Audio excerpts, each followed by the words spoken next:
یہ کہیے گا کہ اب جس طرح سے الرٹ جاری کر دیا گیا تھا مانسون بارشوں کے حوالے سے، سب سے زیادہ تو پہلے میرا کوشچن یہ ہے کہ کون سے متاثرہ علاقے ہو سکتے ہیں سب سے زیادہ متاثر علاقے؟ اس مرتبہ مانسون میں ہماری پیشن گوئی ہے کہ جو نارتھ میں ہمارے گلگت بلتستان اور نارتھ خیبر پختونخوا جس میں چترال کے علاقے، اس میں معمول سے کم بارشیں ہوں گی، لیکن جو جنوبی خیبر پختونخوا ہے، پنجاب، شمالی شمال مشرقی پنجاب، وسطی پنجاب اور سندھ کی جو ناردرن ایریاز اس میں خاص کر پنجاب میں معمول سے زائد بارشیں۔ اس میں ملا جلا رجحانوں کو اوور آل پاکستان میں ہمیں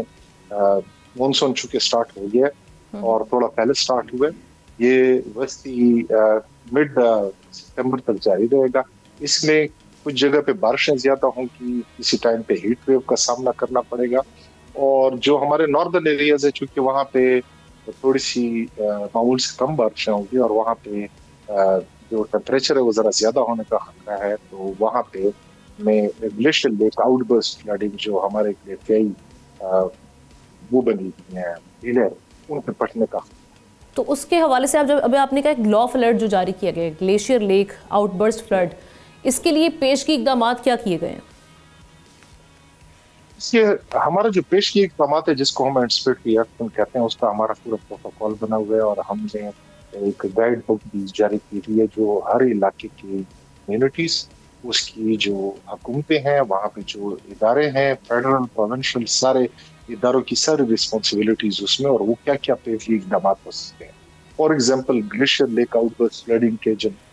ہماری جو کچھ سائٹس ہیں وہ ہماری کنٹینیوس مانیٹرنگ میں ہو رہی ہے۔ اب آپ کو معلوم ہے نیشنل ایمرجنسیز آپریشن سینٹر بنا ہوا ہے اور اس میں ہم state of the art facilities ہیں، ہم پروجیکشنز کر رہے ہیں، سافٹ ویئرز اور سیٹلائٹ کی فیلڈز کا ہمیں اس میں مدد حاصل ہے، اور ہم یہ چند جو کچھ اس میں ہمارے کافی گلیشیئر لیکس ہیں، لیکن اس میں 14 ہم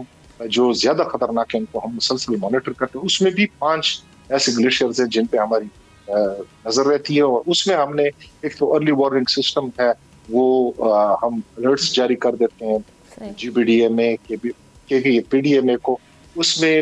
ہم نے ایریاز مارک کیے ہیں جو کہ زیادہ جہاں پہ آبادی کو اور ادھر کی جو انفراسٹرکچر ہے اس کو زیادہ